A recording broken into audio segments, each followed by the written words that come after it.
everybody. Let's talk about everything happened on January 22nd, Wednesday.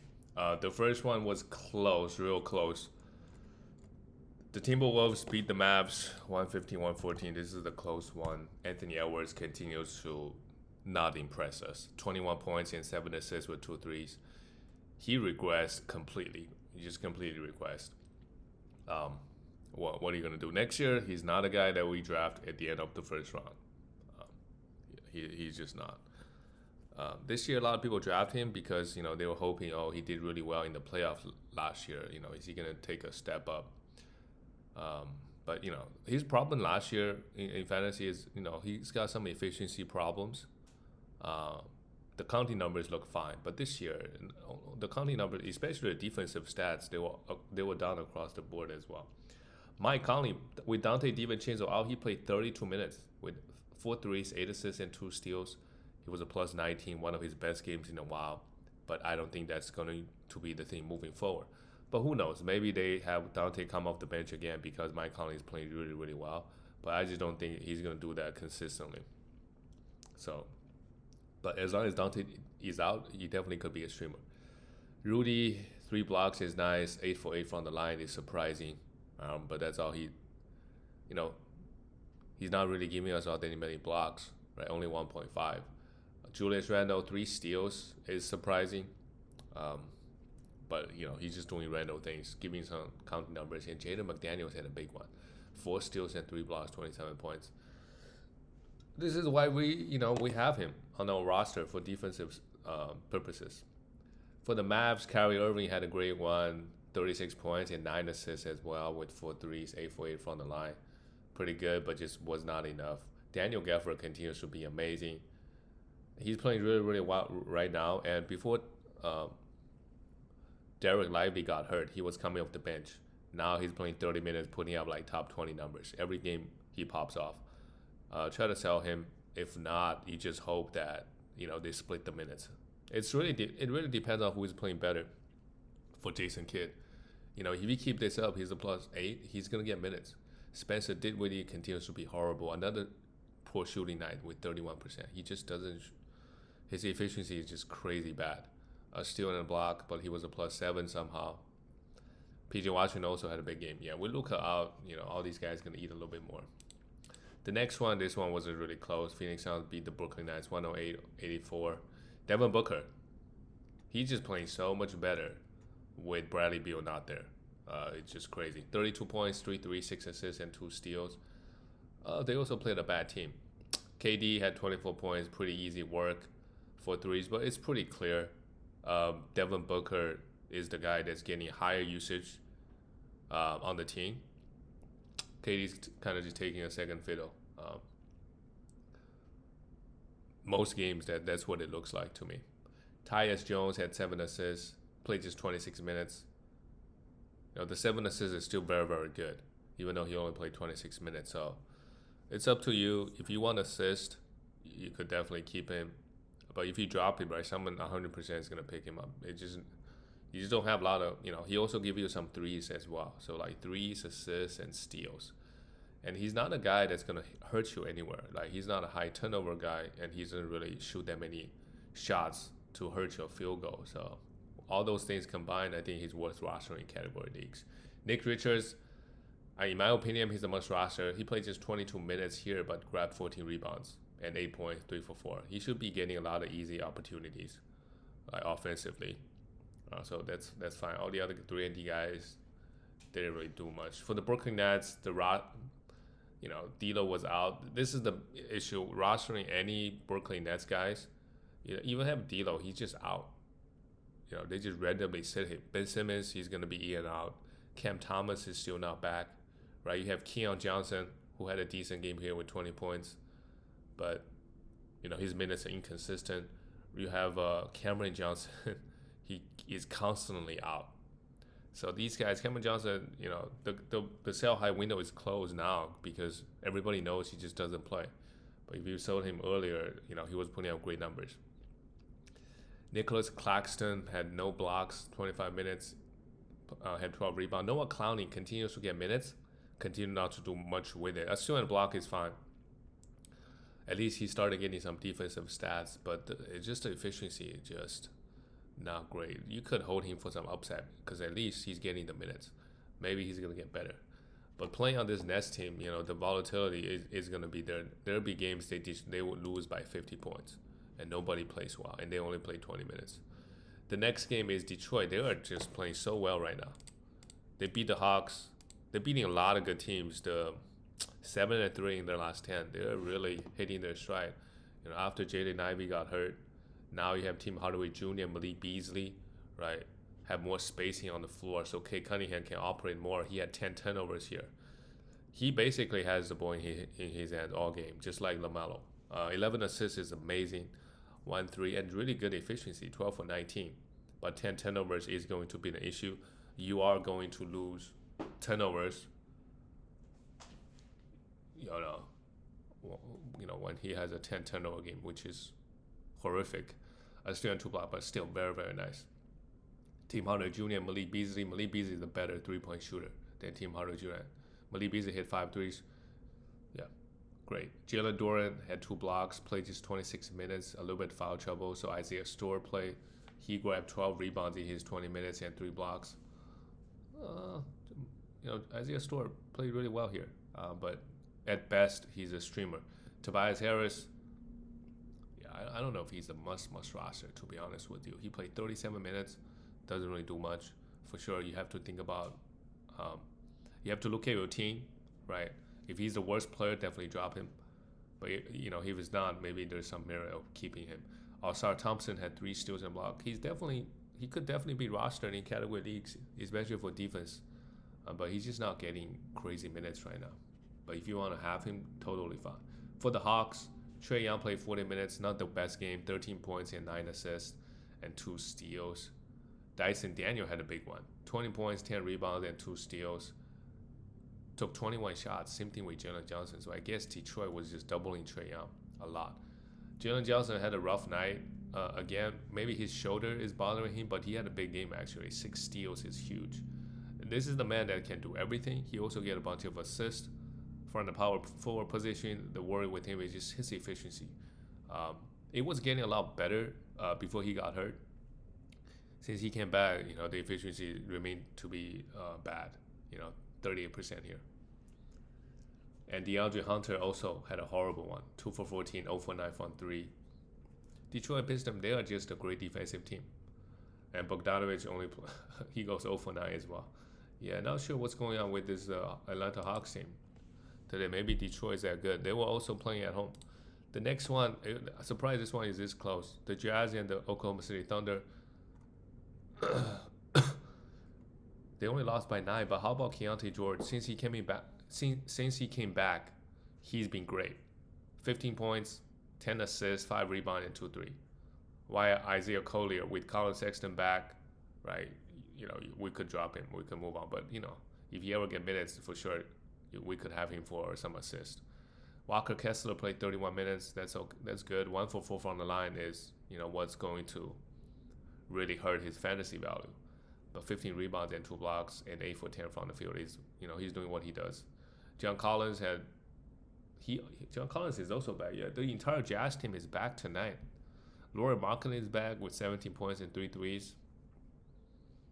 Not that impressed for a guy that's getting drafted in the 3rd round. So, if you can trade him, he pops off, trade him for a top 30 player, definitely do it. But if you're just getting a 50 player back, I don't know if it's all that worth it. John Collins also, if you can get, for John Collins, maybe if you can get a top 50, 60 player back, yes. If not, fuck it, just hold. John Collins is a top 30 player so far this season. They're just not playing him, or they're giving them a lot of time off. For OKC, this is SGA's career best, 54 points. More games like this is gonna help with his MVP case. And they're gonna be the first seed. There's a big gap between OKC and the rest of the team, right? So it might be close if SGA's got to put up crazy good numbers the rest of the way because people think that he's got better teammates, which he does.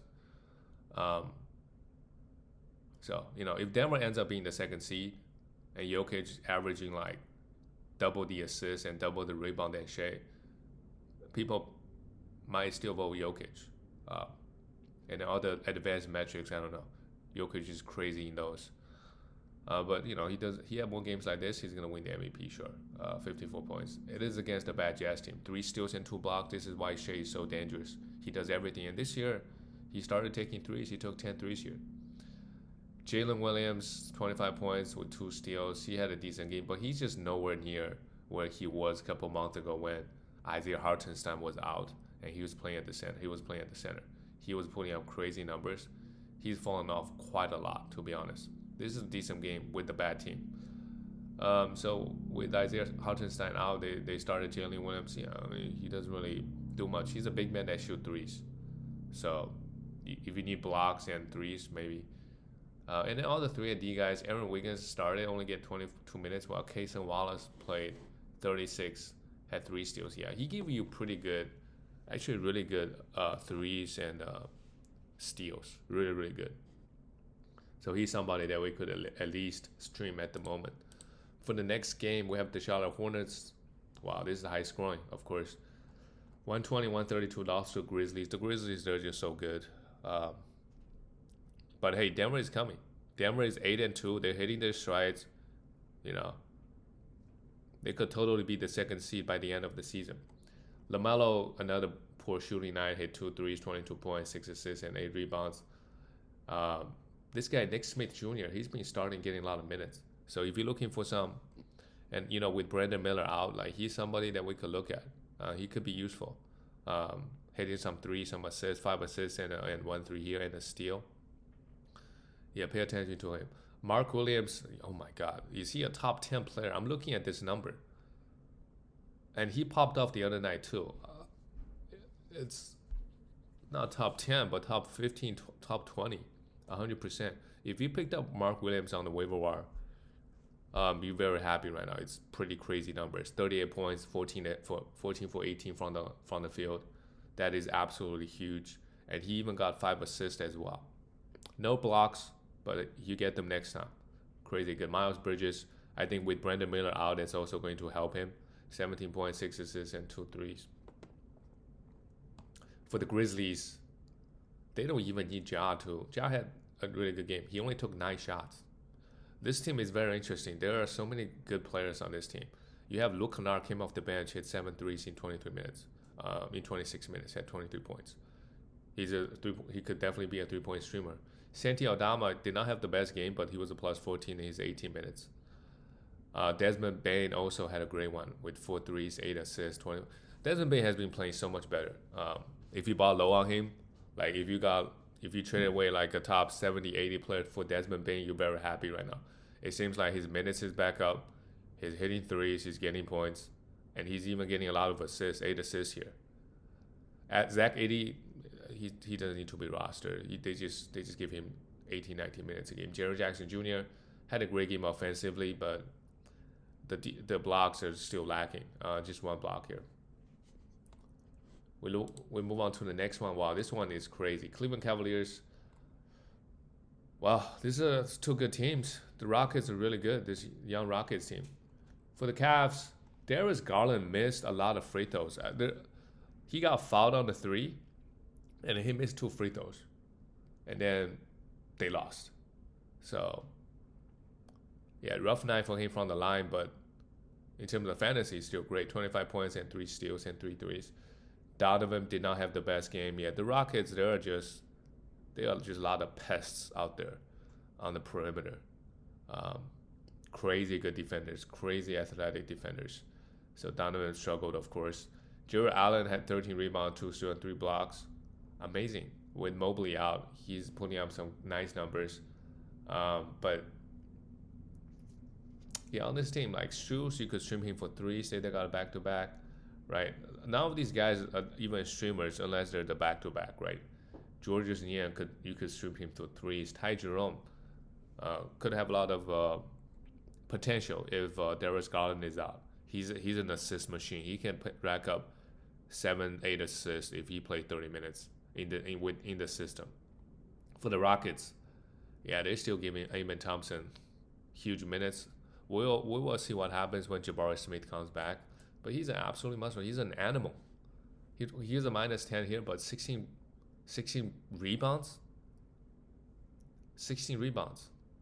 4 assists and 4 steals. Crazy. While Şengün is the guy, supposedly the best player, only gets 29 minutes. 11 rebounds, 4 assists, and 18 points. He's still decent, You know, Jalen Green, yeah, he's very up and down. Just 10 points. While Fran VanVleet, here he is, 26 points, 7 threes, 5 assists. If you can get him for like a top 20, top 30 player, you definitely do it. I think in most cases, he's just not doing enough this year, especially the counting numbers, the threes, the points, even the defensive stat is lacking a lot. Move on to the next one. Oh, the Warriors, they are all the way to the 11th seed now. Not good. Steph Curry is trying at least 14 points, just 14 points. The fact that it's not like Steph Curry had an off shooting night, right? The fact that he only took 11 shots, had 12 assists, that means the entire defense is locked in on him. He only got 4 threes off. That is bad. Maybe Draymond Green really helps unlock Curry, but this is bad. He's still a +2, and Buddy Hield had 5 threes. Of course, he's probably going to get a lot of open looks. The rest of the teammates, Andrew Wiggins hit 5 threes as well. But Dennis Schroeder now came off the bench. Let's just monitor his minutes. Maybe he's...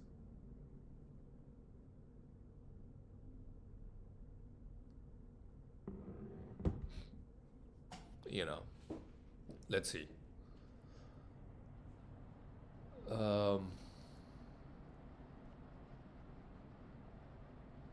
Yeah, 25 points for Wiggins is great, but this word I'm looking at the numbers. They're just not good. Look at the roster. They gotta do Curry right. Get somebody. For the Kings, De'Aaron Fox, perfect from the line, but since he's coming back, he's not putting up good numbers. He's struggling big at the moment. 5 assists, 5 rebounds, 14 points is okay. 10 for 10 from the line is okay, but yeah, he was averaging 30, 40 points. While Malik Monk, he's been crazy good. Probably a sell high. If you can get a top 30, do a 2-for-1, right? Like if you can trade Malik Monk for Paul George, I would do it.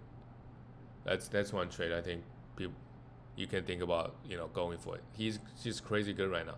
9 assists, 3 steals and a block. He's gonna be a top 50, 60 player. But right now, De'Aaron Fox is just gonna take a back seat. I mean, eventually, right? Because he's still, at the end of the day, need to compete with DeMar DeRozan and De'Aaron Fox. He's like the third option. So he doesn't have it going, right? He's not going to score a lot of points. Same thing with the assists. Now, if he can get a lot of defensive stats like now, then obviously no problem. But I don't think it's sustainable. Sabonis, 18 rebounds and 3 assists, 26 points is good. And DeRozan is also great. 2 steals and 2 blocks with 3 threes and 32 points. Is also a sell high in my opinion, DeRozan. Last game of the night, we have the Boston Celtics and the LA Clippers. We have one game postponed. The Celtics barely beat the Clippers because I think Harden didn't play. Harden, Kawhi, and this game went overtime. So, yeah, the Celtics, they're struggling pretty big at the moment. Jason Tatum, 24 points, 4 threes. A pretty good line. It's just the efficiency is pretty bad considering you playing with all these guys. I guess they didn't have Porzingis or Horford. Why would they have, they should at least have one guy or at least alternate. So they have to go with Luke Cornett, who actually was a plus 18. So he played well. Sam Howard hit 5 threes, and Derrick White played 42 minutes with 4 threes, 6 rebounds, 4 assists, and a steal and 20 points. Big game from Derrick White. You also have Drew Holiday out, so I get it. A lot of guys were out. And Peyton Pritchard, I think his hot shooting streak is kind of over. Goes 1 for 7 here, 9 points. If you want to hold him for threes, you still could, but yeah, I mean the hot shooting kind of fell off, and because he doesn't do enough in the other areas. There's really not a lot of point holding on to him. That's it, guys. I think he's droppable. That's it, guys. I'll see you tomorrow.